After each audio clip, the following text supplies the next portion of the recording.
Fast Forward Productions. The women are speaking. What's up, guys? Welcome back to another episode of the One Broke Actress podcast, an honest account of actor life plus a few lessons I learned in the process. I am your host, Sam Valentine, and today I'm going to be handing off the mic to not one but two guests who are going to share their stories and advice and tips for actors who come specifically from the LGBTQIA and trans community. Now listen, those of you who do not identify with any of those communities, do not turn this off. Do you hear me? Because there are some important lessons for you to take in here. One, you're going to learn how to be a proper ally to these communities. Two, those of you who want to write interesting stories, you're going to hear how to incorporate the trans and LGBTQIA community into your stories more properly. And three, we're going to talk about knowing yourself a little bit better, which God knows we all need to process. Now, for my LGBTQIA and trans actors, I want today to be a safe space for you because today we're going to talk to Jase Allen and Rain Valdez. Jase's pronouns are they, them, and they are the Director of Operations and Education at Act Now LA, as well as a trans non-binary actor, writer, and community builder from, yes, that's right, Kansas, my people. And we also have Rain Valdez with us, who is an actress, writer, producer, and out and proud Filipino transgender woman who started Act Now. If you've been looking for a place to feel seen and comforted and heard and taken care of in terms of your acting class, we are going to set the standard for you today. Today's podcast is going beyond the life of these actors, but also to the space and projects they have created and what we can learn from all they have done. We get into very detailed specifics like whether or not to tell an agent or manager that you are trans or LGBTQIA. We go into image versus gender. We talk about the gift of transitions and not just for trans actors, but the rest of us in our careers. We talk about how to protect trans actors as allies, how to be there for them, and how to write better stories, plus the relationship with current media and how they both feel about representation in our current climate. And the first way that we are going to support trans actors, non-binary actors, and all LGBTQIA actors is listening to today's podcast because you all know I feel very strongly about the current political climate. And if there's anything we can do to better this space for ourselves and others, it is our job to do it. So without further ado, please enjoy Rain Valdez and Jase Allen. Hi, I'm Jase Allen. My pronouns are they, them. And hi, I'm Rain Valdez. My pronouns are she and her. I was introduced to you, Jace, from our mutual friend, Ashley Platts, who's been on the podcast multiple times. She was one of my first actor friends in LA. And she introduced me to Act Now and everything you guys are doing in that group. And I think that we were saying before we started that for so many actors, it's almost impossible to picture themselves in this career, because it's hard to be what you haven't seen succeed. And I can't fathom what it would be like to be an actor who's not even seen, an actor of the transgender space, an actor who is not seeing themselves in anything or doesn't enjoy any representation they're seeing. And I want to talk to you guys specifically about how, before we get into everything about Act Now, how are you guys feeling about current storytelling, TV, film, everything you're seeing? I know Emilia Perez made it across the world in a sense, but do you feel like everything still feels monolithic? How do you feel seen right now in Hollywood? And feel free to add on tidbits of like who you are and how you identify in the world. Yeah, that's a really good question. I really want to love these films, Emilia Perez and Willan Harper. These are the two that like everyone was like, oh, Rain, you should watch. I would love to know what you think about it. I really wanted to love them because creatively, I think there are things that we can appreciate artistically, creatively. But my issue with these films is from the lens in which they are told. And so Willan Harper, greatest of intentions, but it's still from the lens of a cisgender, filmmaker, a cisgender friend or ally or whatever. So we're still otherizing Harper. We're still focusing on the otherization and the sensationalization of Harper's transness. And for that reason, I didn't enjoy it as much. Same thing with Emilia Perez. Emilia Perez artistically, creatively had a lot of great stuff to enjoy.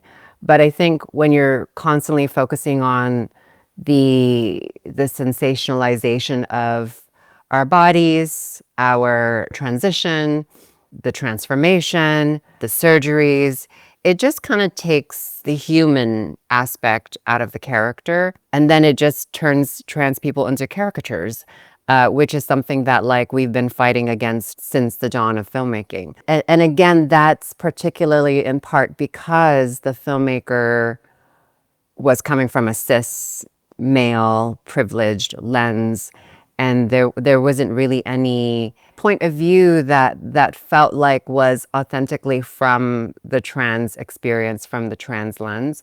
So when I write my stories, when I tell my stories, when I create spaces, we always make a point to showcase every point of view, every lens, every experience, not necessarily just mine as like a trans woman, but we don't ever try to vilify anyone. We don't otherize anyone. We don't. We try, because I think the beauty thing about storytelling is the emotion in which you communicate it, because emotion is universal. Emotion is, everyone can relate to that. And so if you're centering a trans character, but focusing on the emotions of what they're going through and not necessarily the identities of what they might be or who they might be, or, who they used to be and who they are now, you're able to actually relate to them in a human way. And that's my foundation of storytelling, right? Like, I don't need to validate my existence. I don't need any film or anyone to validate my existence. I exist, therefore I am valid. And that's always been my foundation of how I live my life and how I tell my stories. And so I think with some of these films like Emilia Perez and Willan Harper, it's always this invitation to validate our existence. And that's something that I've always fought against. First off, it's hard to like publicly critique any trans piece of art right now because there is such, like you said, those are the two main ones that got through in the last year, like two, So that's my first instinct here. My second is I'm coming from a non-binary lens, where my gender is sort of always in flux, changes day to day. I did identify with Harper a lot because, I lived most of my life identifying as a cis gay man. And I'm, also white. I don't know if you can tell.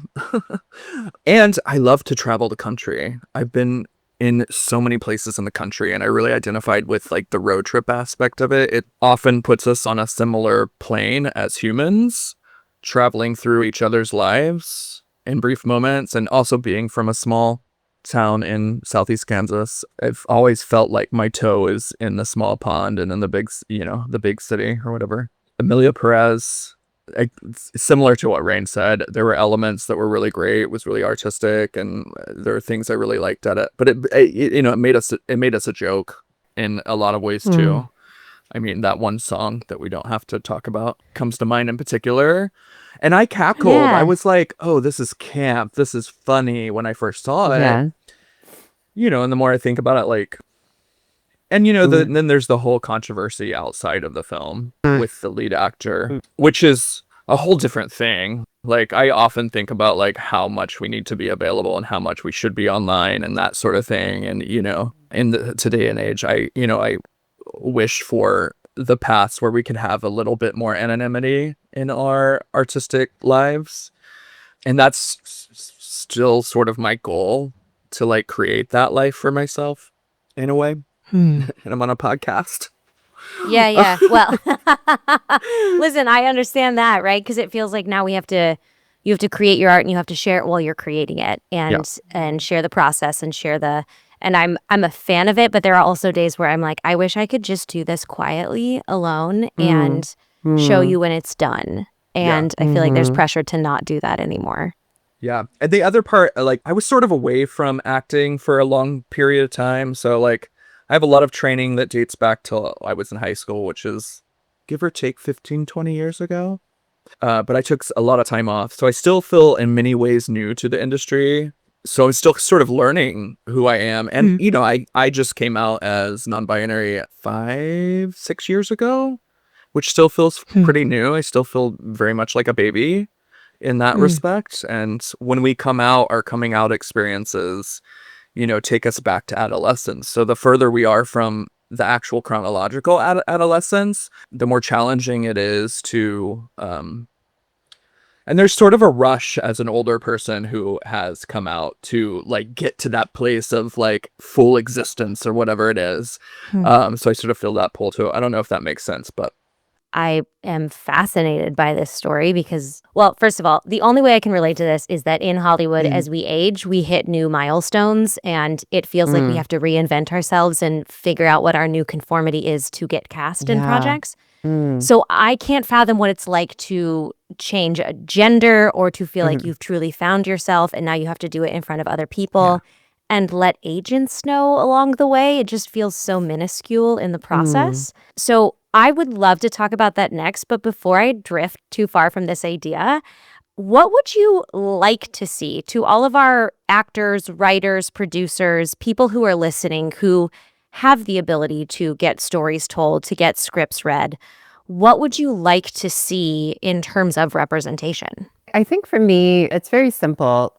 I would love to see a trans character or a queer character, LGBTQ character, be the lead, but not have the story be centered around their queer identity. So I'd love to see a romantic comedy with a trans woman, but not let it be about their transness. You know, it's just a part of who they are. And in order to do that, you have to really write it from a place of including the community to kind of get what those unique experiences are. I think that's one of the reasons why I really appreciate about Schitt's Creek, you know, this television show about Dan Levy's character like being gay and all that, but it wasn't really about that. There wasn't a coming out moment. There wasn't a conversation with the parents or anything like that. It was just so normal. So I'd love to see just like more of that. I love that moment. There was like a slight coming out moment when it was like, sometimes I like a rosé and sometimes I like a Merlot. Yes. You know, like the wine. It was just a conversation, right? Hysterical. And not like a I'm telling my parents and my life is And then it was beautiful. And Stevie's just like, all right. Yeah. Great. Yeah. And that's funny because that show takes place in a small town. And actually, as a monolith, what we hear about small town America is, you know, the super right-wing conservative things. But actually, it's sort of like that in a small town. You just go about your business. We are who we are. Nobody's really making out in the streets, no matter who they are. You know, that sort of thing, you know. Nobody's arguing in the streets like New York. I kind of miss that about New York, actually. I think, what do I want to see? I'm just enjoying being an actor again and learning and now teaching and experiencing. And I think I still don't see a place for myself right now in the greater sense of the word Hollywood. So I still think that I'm going to need to create my own work, much like Rain has been doing for a long time, in order to see myself and tell the stories I want to tell. And I'm a little bit more heady. She'll tell you this straight away. This has been my, you know, when we were in acting, she was my teacher in acting class for a long time. And my note is like, I am a heady person. I think a lot, I think. And so that's always my struggle, is to get out of my head, both in my acting and my life, and just sort of like get into action, you know? One thing that I would love to see is just like trans people doing the classics. I got cast in A Streetcar Named Desire, and I'm like, I never saw myself as Stella until I was asked. And I was like, wait, what? And so, you know, and then once I got into it, I was like, oh my God, I'm Stella.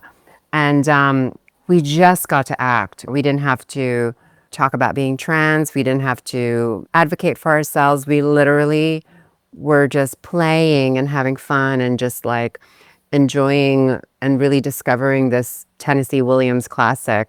just seeing the cast photo from A Streetcar Named Desire, I know everyone that's in this production on different levels.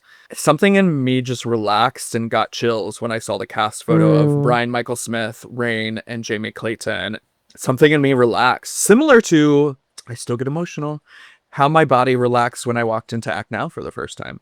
Will you talk us through what that is and how it got created? Yeah, thank you. Oh gosh, Act Now LA, just my most precious creation.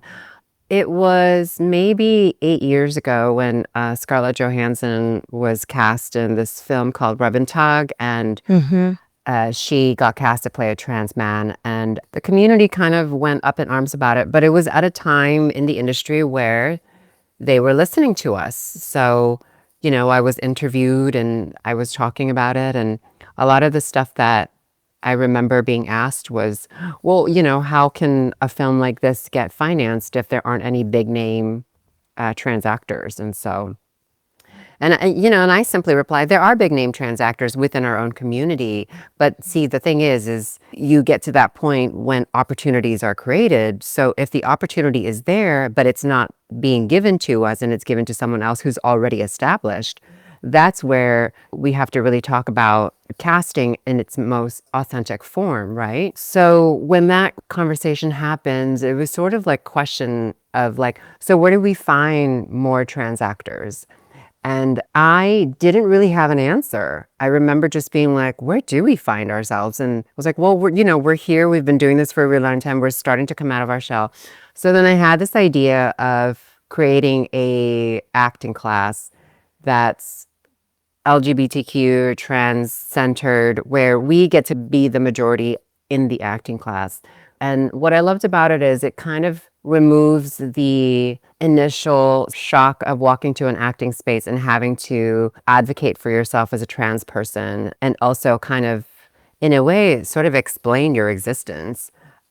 Before Act Now, I was always the only trans person in an acting class, and it got really challenging sometimes because it takes away from the craft itself.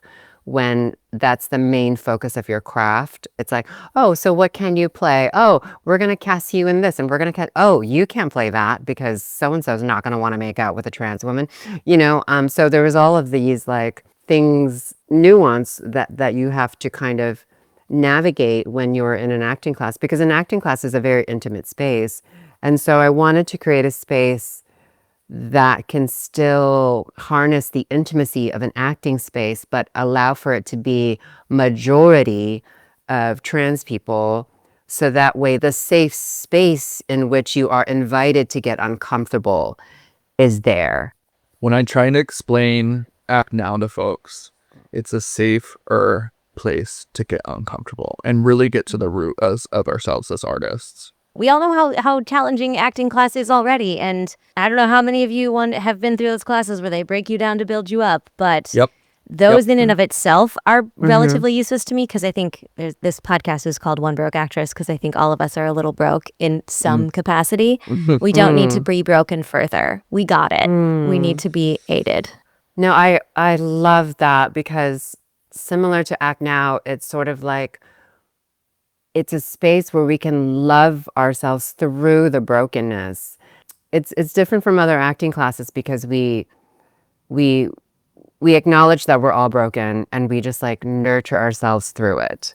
Well, I think piggyback on what Rain is saying is there's no code switching. We spend most of our lives as queer people code switching. And on top of that, when we do walk into spaces and we are out and proud, whatever that means, then we turn into a sort of instructor in our own right when we're just trying to learn on our own. Yeah, it's a heavy burden to carry. It's exhausting to try and show up in a space and absorb, but also people have follow-up questions for you. But space contingent, right? Knowing what you're walking into is so huge. Yeah. And I'm very, very curious when it comes to class and teaching class and being in class and dealing with acting roles.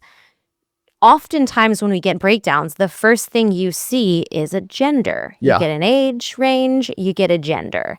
And it's changing now to some extent for some of the roles I see. But Are there things you notice as actors yourselves that you instantly put on roles when you see a gender associated with it, especially? Well, I think for me as a non-binary person, it's rarely a non-binary person. And if it is, it's thrown in there like, if they really want a woman, they're throwing in their non-binary as well, but they really want a woman. I felt empowered in the last couple years of returning to this industry and proudly saying my pronouns when I'm self-taping or whatever. And I've sort of vacillated between doing, male auditioning for male roles and non-binary and queer roles. I don't want to be just pigeonholed into queer roles necessarily, although it would be hard to hide, I think. It's a little bit more scary right now because the reality is we're seeing all the larger production companies, the larger, studios, they don't have to cast us anymore. And I don't know that they had to before, but I've hesitated a few times in the past few self-tapes of like giving my pronouns and just auditioning for the role I'm auditioning for and knowing that I, as a person of varied experience, can get to the essence of any character. Yeah. What I like about Act Now is we pride ourselves in teaching beyond the binary. So we give our actors a lot of permission to pick roles that is based on their authenticity and not necessarily based on gender. Like, what is it about this character that you can relate to, whether if it's identified as female or male or man or woman in the script, bring that to the role. And I think that's when we find the most interesting performances. I mean, some of the best performances that I've seen in my entire life was just teaching Act Now. But yeah, on a personal level, I think now I'm at a point in my career where I'm auditioning for female roles. But if a non-binary role comes into my inbox, I probably won't audition for it unless it's and or, because I identify as a binary trans woman. And so for me, I'd rather just stick to my lane and audition for, the female roles or for the trans roles that I can bring my own authenticity into. Yeah. Yeah. You touched on this earlier with the thought process of that movie, that Scarlett Johansson movie. And I actually got into a few debates with people close to me in that one. And I will never forget one of the topics that kept coming up when I was like, she cannot lead this movie, it's inappropriate, was, well, what does that mean? Like, does that mean that someone can't ever play, like, can you never play someone who maybe is a lesbian, or can you never play someone who is made by, and I really struggled to get my point across because I don't exist in these communities. So for conversations like that, especially when it comes to making people comfortable, Rain, how would you address that argument? Very good question. I think for me, it's like the debate has always been, well, Scarlett Johansson should play whatever role she wants to play. And yes, absolutely. I completely agree. If that's the case, then we as trans people should also be able to play any roles that we see ourselves fit. And I think for me, it's not that I mind that Scarlett Johansson wants to play a trans masculine man. It's just more so that if you get to do that, we should be able to create our own content as well. And we should also be able to play characters that are trans and that are also non-trans roles, that are cis roles, right? And now that we reached the trans tipping point, which was around that time with the Scarlett Johansson rub and tug thing, it became a conversation of, do we continue letting cis people play us and take our roles and our opportunities, or do we start speaking up about representation and opportunity in a way that, like, listen, we have been here this whole time. If you want to tell a trans story, let us be a part of it. Or finance our trans projects as well, and you can do away with your trans project. Yeah, I feel very similarly, and I will always want to see Glenn Close play a man. Like, yeah, I mean, like I said earlier, we are artists, we are actors, we are there to get to the essence of what's on the page. anybody theoretically can play anybody. But historically, we have not even been allowed to play ourselves. And if we have, we've been allowed to play a certain version of ourselves, which we embrace, we love. We love our sex worker roots. We love our clandestine roots. So let us help tell those stories, at least. So let's talk about the actual process for our actors who might be listening to this, who are actually considering transitioning or have no idea how to broach this topic or don't want to go out for the type of roles that they're getting because they're not being seen as themselves. How do you broach this topic? Obviously, there's a lot of inside work before you get to the outside, but how do you broach this topic with agents, reps, people inside of the business? Rain, I'm sure you've had this conversation with so many actors inside of your groups. I don't know. It's really hard to give advice to that, except for that trust the journey, trust the process, and look for the synchronicities in people when you're looking for representation or when you're trying to come out to an agent or a manager. I think you just kind of have to trust that the synchronicity is going to either reveal itself to continue to be an incredible partnership or it's going to reveal that it's time to move on and find different representation. For me, what's always worked out is when I'm my most authentic self, then the right people kind of show up and the wrong people kind of start to drift away. This is why I've been following Rain around like a little puppy for the last 2.5, 3 years. How has this come up for you, Jace? How have you had to deal with this in process? The only thing I would add is, which Rain basically said, was just find community. Find pure, authentic community wherever you can. And sometimes it happens accidentally. That synchronicity is huge in my life. And when I get away from that gut feeling, my instincts, that's when I'm getting further away from myself. When you decided to exist non-binary and to just tell everyone, and this is who you are and you're existing as yourself, and you started auditioning again, what changed for you? Well, I came out as non-binary about 3 or 4 years before I started really like focusing in on acting again. I just have to tell a story of how I got to act now. That's the best way to do this, because training at Act Now allowed me to be more myself, to take on a Meryl Streep role. I moved back to LA. I did my undergrad here in Long Beach and moved back 2021 pre-vaccines. I sort of had felt the calling happening, and, you know, part of that was I wanted to get back to acting. And I had started like a Zoom sort of one-on-one class. And so I got here and I wanted to audition for certain acting studios, comedy studios, and I did that and I got in. And this particular comedy studio was having their diversity festival, and it was online still, and they do like a programming of like over a weekend, like a diversity programming. And there was one called Actors of Trans Experience. And who was one of the panelists but Miss Rain Valdez. And I went to a workshop earlier that day. They had the chat closed on the Zoom, so we couldn't interact, really. We just had to be there. And the synchronicity is like, it took every little tiny piece of this day for me to find. But in this particular workshop, the chat was open. And as Rain was speaking, a gentleman by the name of Nick Cutler, amazing trans mask actor, brilliant space maker, community builder, said in the chat, "I take acting class with Rain Valdez. She has a studio dedicated to us." Whew! I haven't gotten this thorough with it in a while.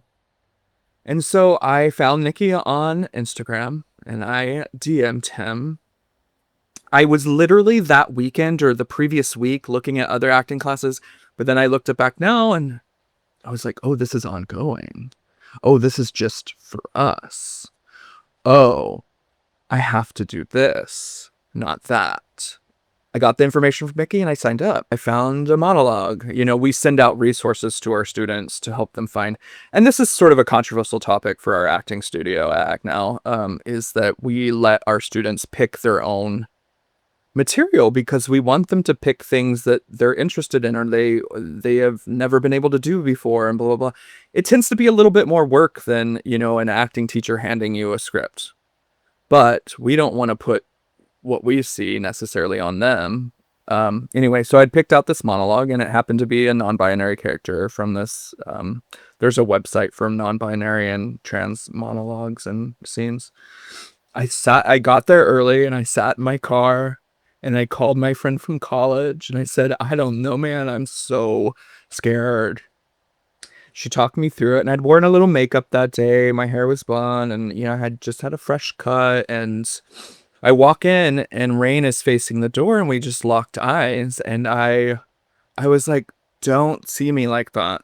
Like what is happening? I had the same experience with Alexandra Billings and I don't think that's a coincidence for us trans people. We see people, like I said, we've been searching for ourselves through Hollywood, through other people for our whole lives. Some of us have the benefit of transitioning very early. Some of us don't.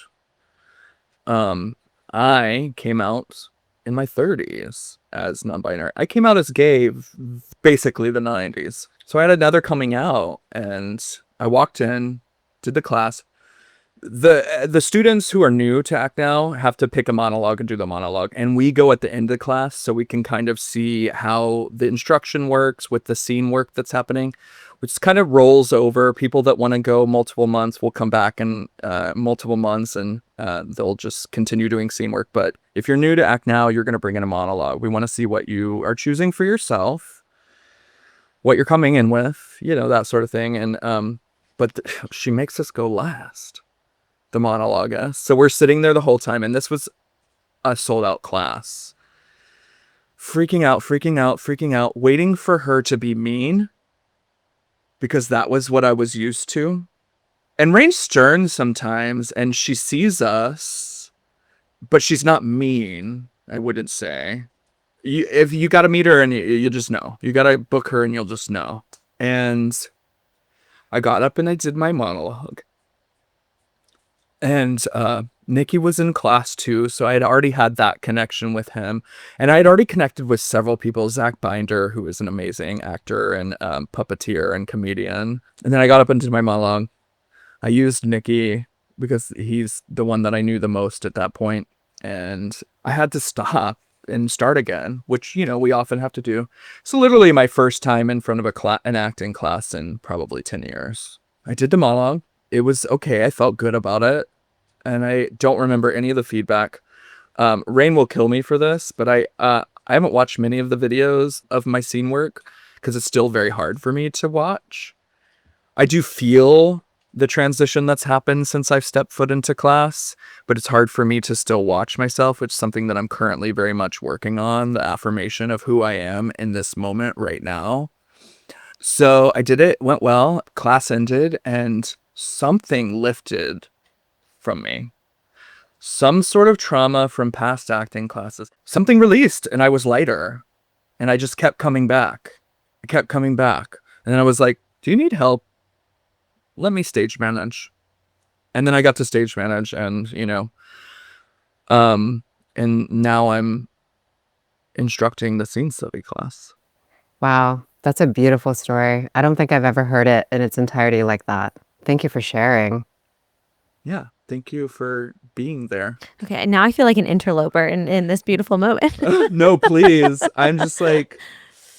Well, thank you, Sam, for facilitating this. This is, I otherwise I don't know if I would have gotten a chance to hear this story in its entirety with all the emotion and all the backstory. That is just such a beautiful, I think not very many people get to say that they felt that good from a class. It's very hard to, and I'm a big encourager of actors to switch up where they're going if they don't feel like they're getting supported or getting better or those type of feelings. But also just having a place to land that's softer and a cushion, because the world is hard. I don't need everything else that I'm a part of to be.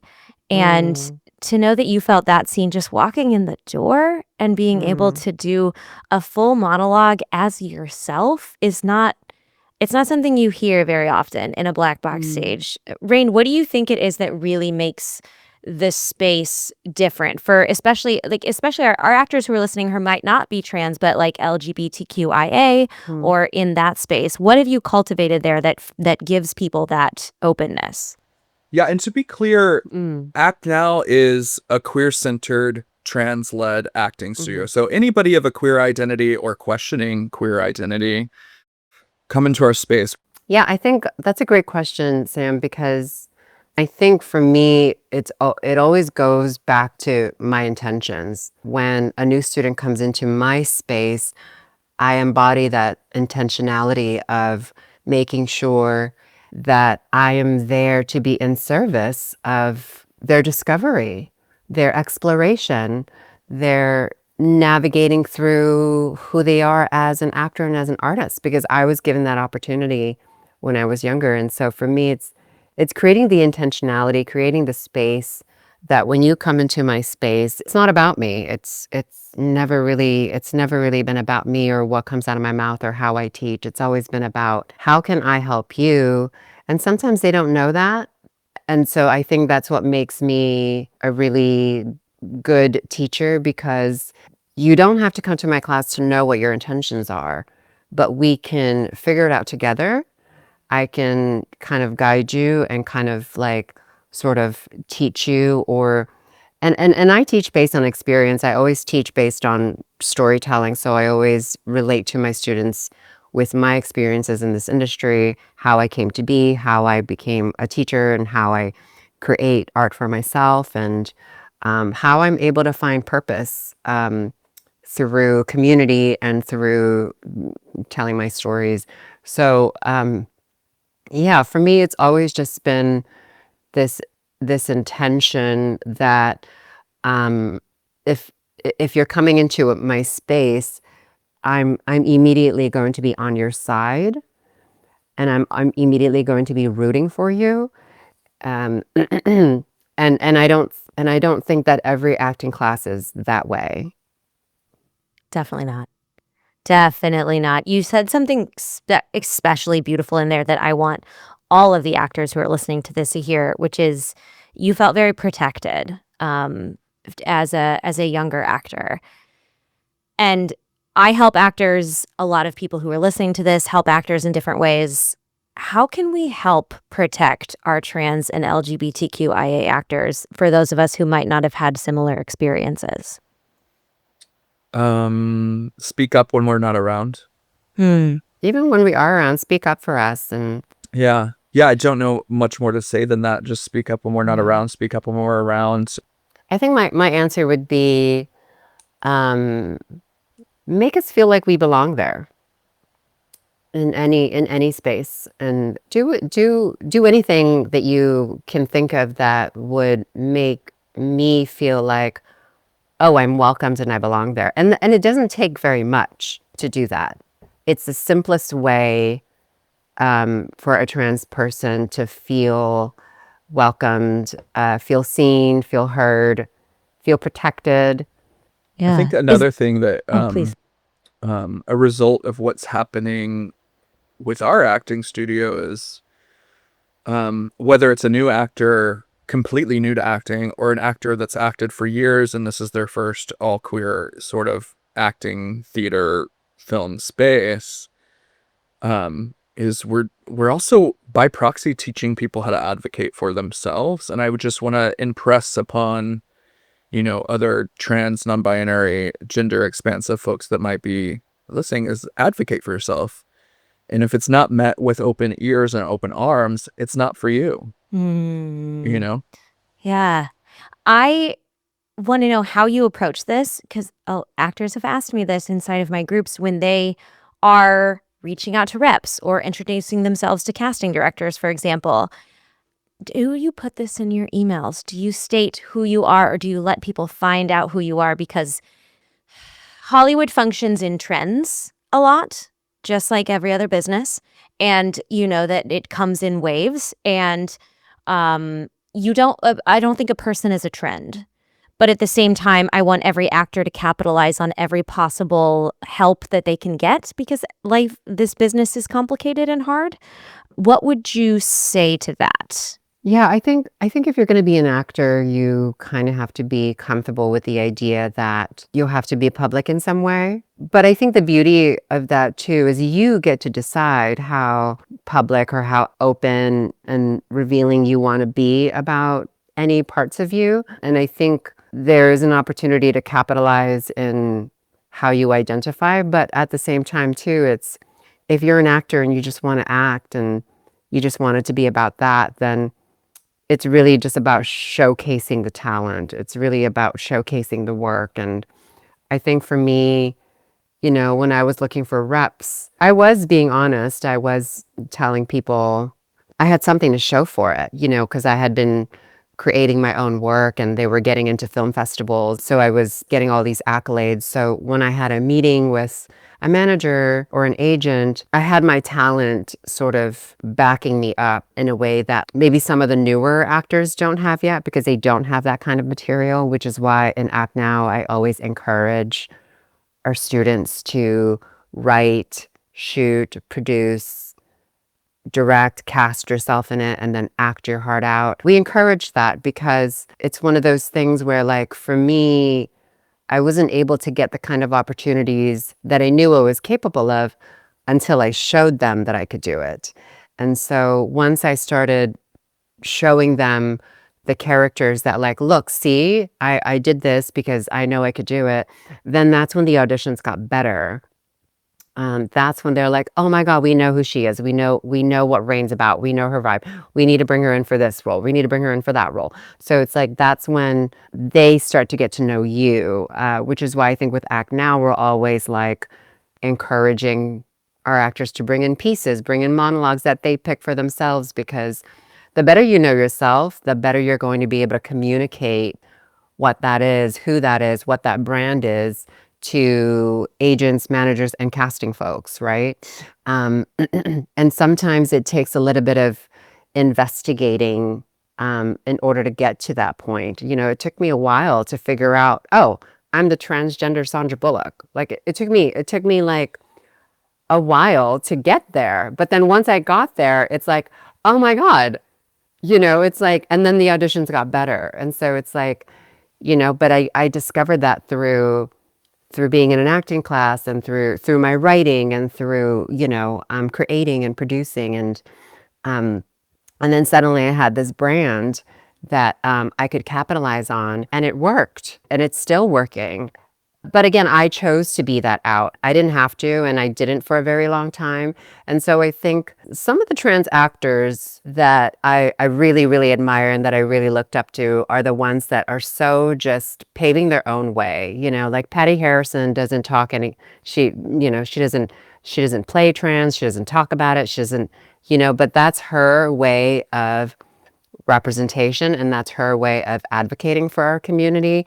And I think it works, and I think it's working, and I admire it and I appreciate it. And then there are other trans actors who will only play trans roles and will constantly speak on it and advocate for our rights. And Laverne Cox is doing an incredible job constantly just like advocating, uplifting the community. And that's not an easy job to do, and she does it so well. And so for me, it's like I think you get to choose now, and I think that's a beautiful thing. We've gotten to that point where Hunter Schafer can just be Hunter Schafer, and still do incredible work. And if she wants to speak on it, then that's her prerogative at this point. And but we've earned that. We've earned our place that we get to have Hunter Schafer just be Hunter Schafer. And that's, I think, the most beautiful thing about the work that we've been doing as a community, is that these younger talents just kind of get to do their thing. So useful for so many actors too. That's just knowing yourself is like the ultimate battle, right? It's like it's the thing we're all trying to do. And some of us are doing it on a microphone. Some of us are doing it inside of our Instagrams, and some people are doing it at home with a journal. You know, it just depends on the person and how they choose to facilitate it. I could ask you about 100,000 more questions because I'm like, how did you make your own work? Tell me about writing your stories. I want to hear how you guys found each other. What type of work do you like to do? Jace, where are your thoughts on all of these things? But I will let you guys go because we're getting close to time. Where can we direct everyone to in case they don't like to look at podcast show notes? Our Instagram for Act Now is at @NowLA. My personal Instagram is at live-laugh-Jase. Jase is spelled Jase. And the website is rainbowrated.com. And my Instagram handle is at Rain Valdez, RainValdez. I have a new short film that just came out today. It's called Oh my God, Tiffany congratulations. Blues. Thank you. It's on YouTube. We wanted it to premiere on Transgender Day of Visibility. It's a short film that celebrates trans femme rituals. It's a romantic comedy, so totally on brand. So go to at Rain Valdez, at Act Now LA to find all the things that we're doing. Yeah. Awesome. Also want to give out, we have a scholarship program, which you have lovingly donated to, and this helps us sustain the business, pay ourselves, give free classes to those that can't necessarily pay for it themselves. And if you got some money and you want to be an angel donor, hit me up. Yes, please. Make more content about things you don't know, folks. Thank you guys so much for doing this. I really appreciate it. Thank you. Thank you, Sam. Thanks for having us.